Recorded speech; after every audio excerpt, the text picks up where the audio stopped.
So we're part of the work on the Messilas Yesharim week 1, where we work on the step number 1, which is Torah.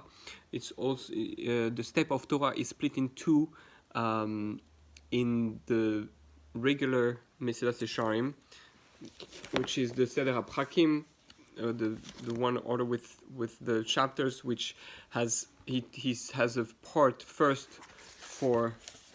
Sorry, in this one it's not split in two. There's no section of Torah. He calls it the duty of man's duty in his world. In the other Messilas Yesharim, which is the Seder HaVikuach, which is in this one in English. In this one, it's first it has the section on Torah. Sorry, first the section on man's duty to his creator, and then it goes to the step 1 Torah. So Torah is anyway the step of Torah directly connected to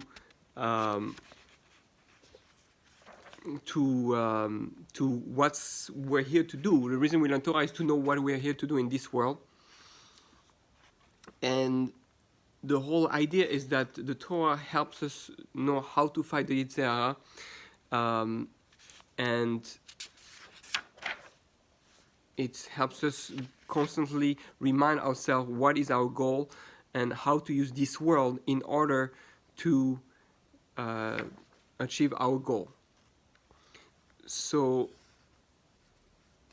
it speaks about the great importance of learning Torah. So now, interesting, I was checking the path of wisdom from the Ramchal, which is right there, Chochmah, and it fits perfectly with that, because it explains how a student wants to come to learn Torah, the Ramchal is like a discussion, also similar to Seder Bikuach, the dialogue between a student and his rabbi. So here we're in chapter 1, Path of Wisdom, Der Chochmah, and I'm going to read fast because it's we want to focus on the main thing, and it's something to learn a bit every day. We're going to learn from that. We're going to learn from the Rambam and from others also. But today we continue with the Ramchal. And we see the Ramchal is consistent in all his book. In Derech Hashem, he speaks about it. In Messilas Yesharim, in the Path of Wisdom, and other places, he keeps speaking about that first step connected to Torah and how we should learn Torah. It's very important to understand how we should learn Torah. Torah is all about focusing and being in one direction. That was the step of the Yashar. What is my direction in life? What's my focus? What's my prime desire, my ultimate goal and dream? Okay, so unless you have that strength, is part of your life, that you wake up in the morning, you know, this is what I live for, this is what I'm here to accomplish, this is what I'm going to do, your life is wasted.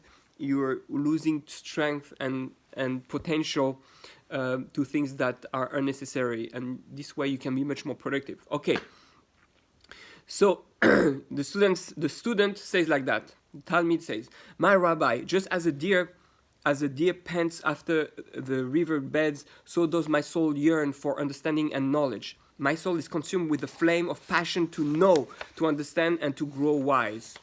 Therefore, I have come to seek your presence and your guidance. Teach me how to proceed. Be my tutor, be my rabbi and guide.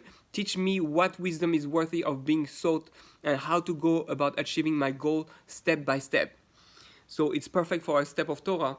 The student comes to the rabbi and asks, "I want to learn Torah. I want to know, fulfill my soul's mission. How do I do it?"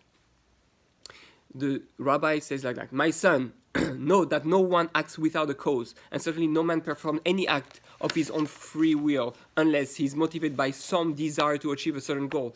To that end, he will also desire that which seems to him to be as a means to that goal which he is striving for. Now then, please tell me, what has motivated you to seek this goal, and for what end do you wish to achieve it?" So the rabbi wants to know, okay, you came to me, so that means you have a goal. You want to learn, but you must have a reason why.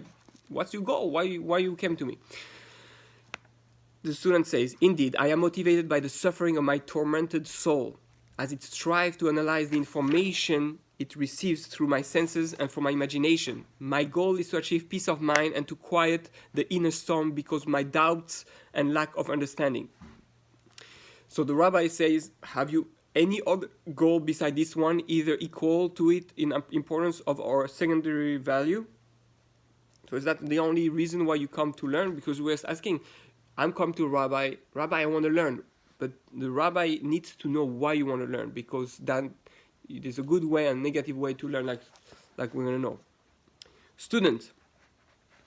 The student answers, Talmid, yes, my master. Beside the aforementioned goal, right, which we say that is the passion of his soul torments him. He's suffering his soul. He wants to understand things. He wants peace of mind to understand how things work. So beside that, I look towards another goal. I wish to be a man whose views are respected among the wise, so as not to appear as an inanimate stone or as a dumb person. Furthermore, I wish to be able to appreciate the greatness of the Creator through understanding the wonders of creation and to be able to praise His great name as His wisdom is deep. So 3 things. He wants for his soul to stop suffering about what am I here, what is things about. He wants to be at peace in mind about how things are. Number 2, he wants to be respected among people, especially among the wise one. He doesn't want to be looked as a dumb person. And number 3, he wants to be able to appreciate the greatness of the Creator and by understanding Him and to be able to praise Hashem. So the rabbi says, you have done very well in arranging your goals according to the order of their importance to you. For indeed, your primary goal is to find peace of mind and to satisfy the desire of your soul. This is what has aroused you to seek a solution. So this is very important because we have to know what's our primary thing. This is the main thing. We have to recognize what it is that my soul desires. My soul obviously wants the good thing. Because basically the rabbi is saying it's good you are focused on what your soul wants and not just on what your body or your ego want. Because the next thing we see, seeking recognition, is more about your own ego and personal thing. It's a lower level. So we have to know, is it my soul talking? Why do I do what I do? I have to be a yashar. I have to come close to God. Does my soul want that? Or is my body wants that? Because if it's my body, maybe it has some wrong purpose, shelo lishma, to have reward, to be recognized. So he says, that's good. You start with your soul and you're in the right direction. Then you seek recognition in intellectual circles. That's your second goal. Were your curious, inquisitive nature not already familiar to me, I would assume that this was your main and primary goal, as it is with the majority of students. To say most people, they're not learning for that purpose. They're learning to be called a Talmid Chacham, to be called wise. And the rabbis is saying, okay, that would have been the wrong reason. So I know you, and you are honest with yourself, and I know you say the truth, that your primary is for your soul, so you come from a good place. Lishma. However, since I already know you to be intellectually curious by nature, I can believe that satisfying this natural desire for knowledge is your main goal, whereas acceptance amongst the wise is indeed secondary. The third goal that you have mentioned, so it's okay to want to be recognized as wise, but if it's the only goal, then that's completely shelo lishma, and that's terrible. You're not going to come to lishma. Because he has those 2 goals, at least the first one and the third one we see, then shelo lishma ba lishma, even this part of him that wants to be wise, that's not his main thing, and therefore he will get to learn lishma for the only purpose to be one with God and love God. The third goal that you have mentioned, being able to appreciate the greatness of the Creator, blessed be He, should have been your main and primary goal. So he's saying, really, your first goal was good, second goal, okay, but the third goal that you mentioned, that should be the main one, what it is, to appreciate the greatness of the Creator. Though it is usually not even mentioned as a secondary goal except by those who have already come to understand many aspects of wisdom which you have yet to attain. I already noticed that a fourth goal is missing. Were you at all aware of it, you would certainly not fail to list it as your primary goal. However, the reason why it is missing is because you lack the background in prompting you to seek that goal. So that's why we say, the Ramchal says, you need to know with clarity the foundation of true service. You want to serve God the right way, you need to be extremely clear why I want things and what is my primary goal, what's my primary desire. Otherwise, you might be serving God in a complete wrong direction. That's why the step of Torah is so essential. You're going to start working on yourself, but you're going to know why you're working on yourself. You're going to know why you do mitzvot. Yeah, you're here to do mitzvot, but you know which direction you use those mitzvot, because you can be doing your mitzvot your whole life. You might be learning Torah your whole life. You might be working on your mitzvot the whole life, and at the end, you end up far away from God. That's not, you misuse all those tools. Therefore, I shall reveal it to you and help you discover what you do not yet know. Then you will be sufficiently motivated to seek that goal yourself. They're saying there's a fourth goal that should be the primary goal. Although the third goal, which is to know appreciate the greatness of the Creator, should be the main, is the best one from the three. He said there's a fourth one that should be the primary goal that he didn't list. The student said, "Let me find favor in your eyes, my rabbi, and teach me the ways of life." So the rabbi says, you must be aware that the sole purpose of creating man, and that's where it joins exactly the the title is Tachlit ha'amitit shel briat ha'adam ve'achavanas peulot ha'adam ele. So the purpose of creating, the true purpose of the creation of man and guiding one's action and attaining that goal. So you see, it's similar to the Messilas Yesharim. You must be aware, says the rabbi, that the sole purpose of creating man and placing him in this world is to enable man, through his own effort, to achieve true perfection.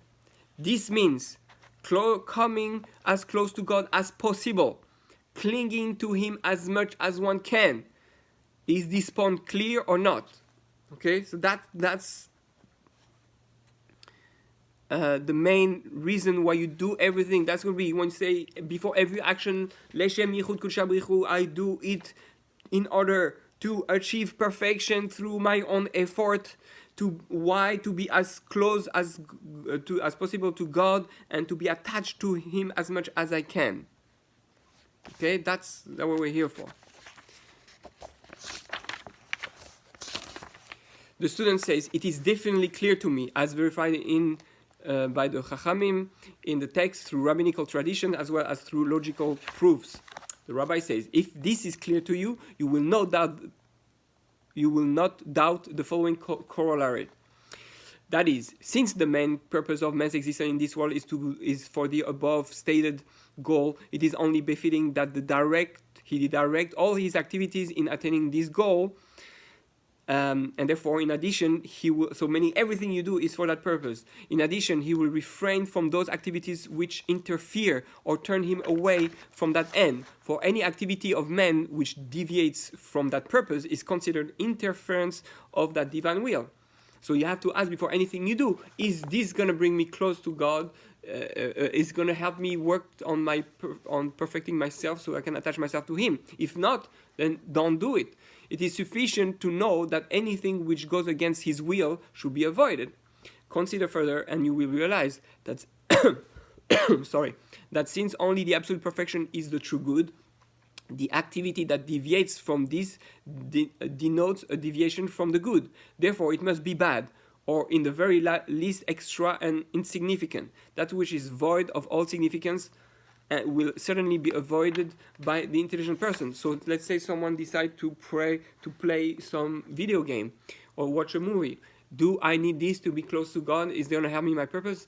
Technically, no. It is completely disconnected and nothing. But if it's part of, I need some relaxing time, and this is one of the way that I can use to relax and to then go back to my work, my main goal, then this becomes part of the goal. So I'm allowed, like he says in Messilas Yesharim, to use the physical world, the pleasure of this world, for the purpose of doing my work better and be more focused and more refreshed and all that.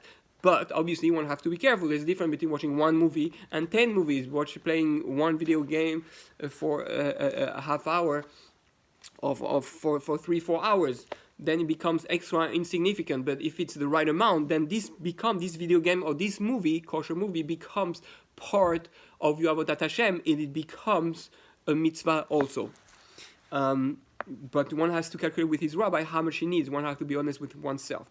The student says, that too is clear to me. Certainly no intelligent person would prefer that which is sweet or the true good, and any act that does not serve as a means to attain this good is considered extra and insignificant. Wisdom would certainly not counsel its performance. So the rabbi says, now that it is clear to you, you will certainly understand that when the desire to act is aroused in man, it is befitting that he weight this desire. So that's what I was saying before. You need to know how much and why you need that desire, and determine its value vis-a-vis the means to attain the true goal, right? So is it going to help me to achieve the true goal? How much of it I need to achieve the true goal? If the act concurs with the goal, one should do it. If not, one should leave it. Now, all actions can be divided into two categories. The first, the study. The second, the physical act. Both must be judged according to this measure. That is, one's action must concur as well as facilitate achieving the desired goal. This act will not stray from the path and certainly not oppose it. Now, regarding our physical actions, this is already widely understood and therefore not the place, not the time to elaborate on it. Rather, I will briefly relate that which is relevant to our main topic, which is the field of study, which is Torah, which is why we're learning that now. Here, you will see that amongst man's action, there are two types: involuntary, compulsory ones, and deliberately chosen ones. So, the compulsory actions are due either to man's nature or to his social obligations. So because of your environment or the people around you, social pressure, stuff like that. The chosen actions are solely dependent on man's free will. However, no advice is needed for the compulsory actions, and therefore they are neither to be praised nor demeaned. I need to go to the bathroom, I need to eat, I need to, be with my spouse, whatever it is.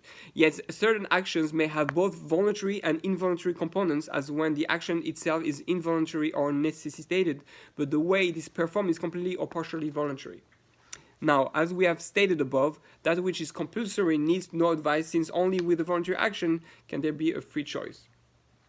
Regarding the voluntary chosen actions, so what I choose to do, the main guiding rule is that they should constitute the performance of a mitzvah, or preparation for such a performance, or removal of an obstacle which prevents such performance. So the three areas in which every action should be focused on. Any action I'm going to do has to be connected to doing a mitzvah, preparing for a mitzvah, or removing an obstacle to do the mitzvah.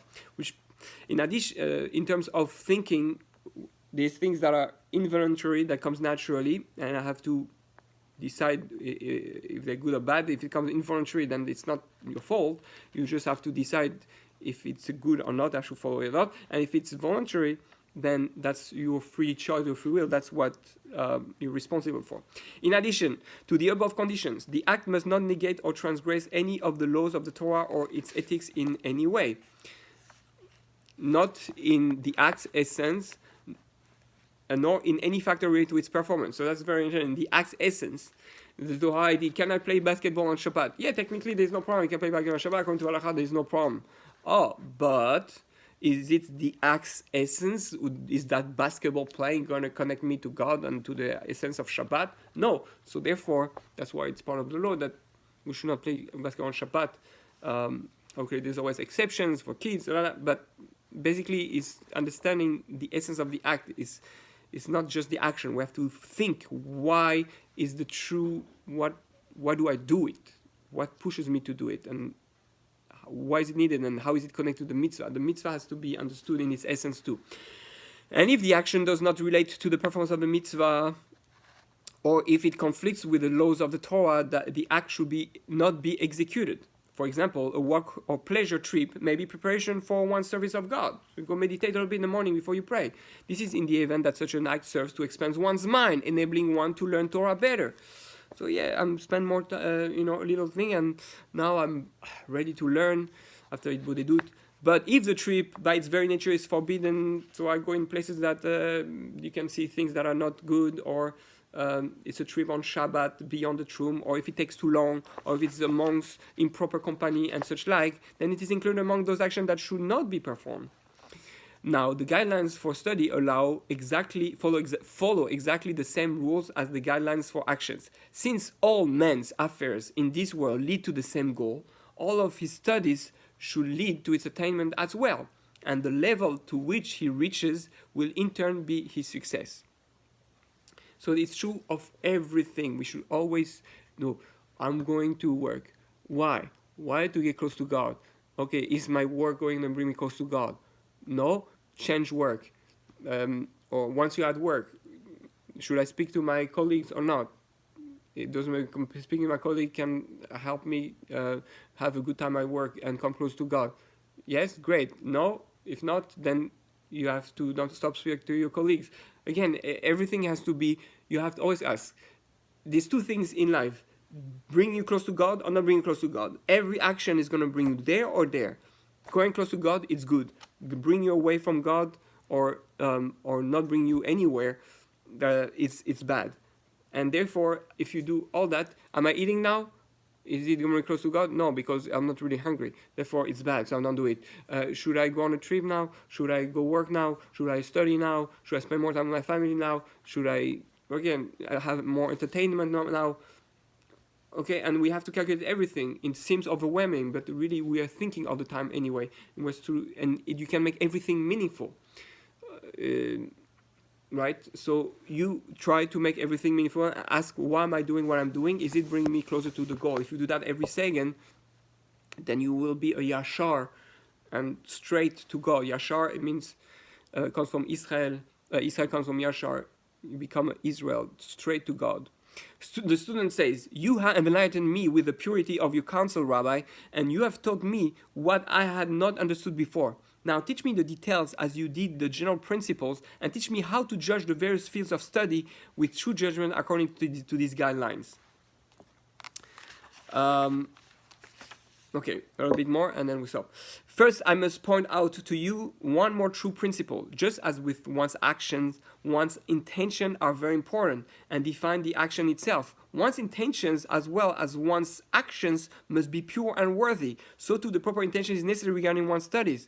So just like when you do an action, let's say you put on tefillin or you say Shema, but you didn't have kavana, or you used to do Shabbat or a blessing of Challah, Kiddush, but you don't have the kavana, you don't have intention to include people, you don't have intention to do it because you love God, to be close to God, then your mitzvah is defective. So too, when you're going to learn Torah, if you don't learn Torah with the right intention, your learning Torah is going to be defective and not considered good in front of Hashem. Again, because the intention directs the thing.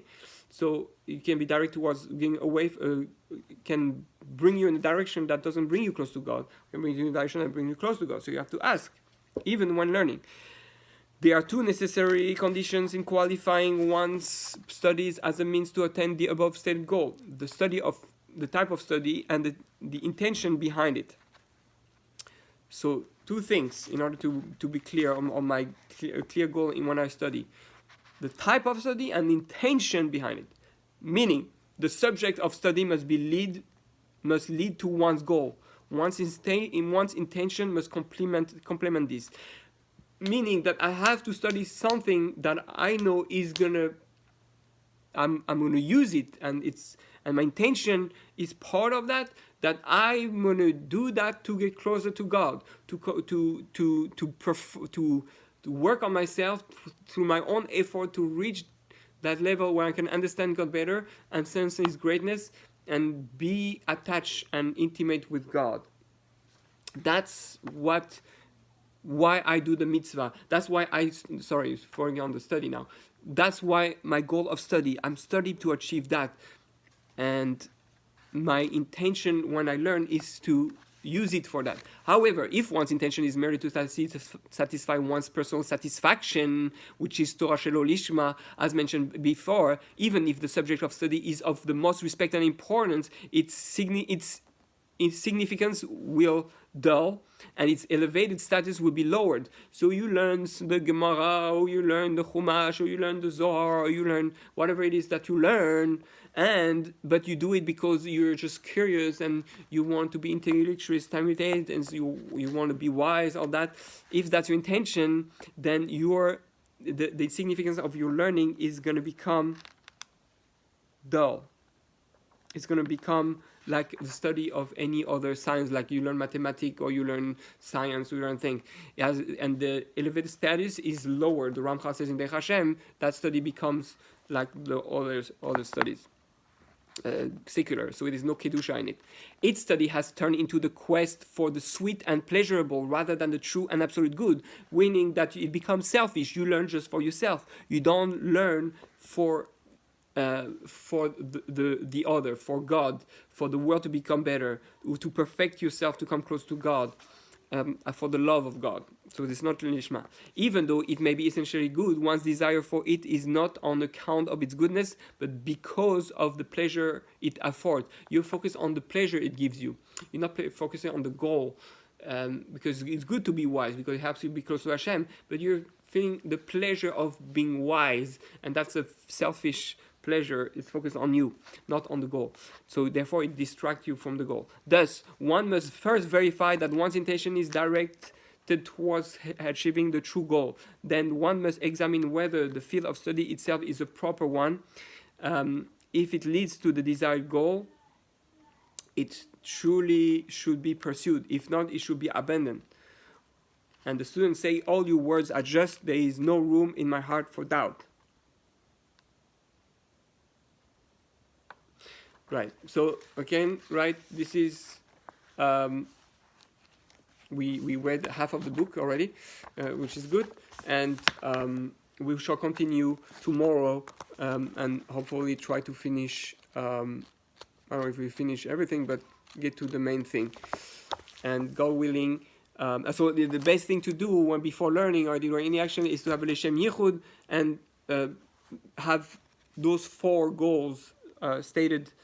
Maybe I'll put into the comment here, into the video comment, a Leshem Yichud with those 4 reasons why we should study what should be the right intention. Thank you for listening, and may we achieve true Torah. May we all become Yesharim.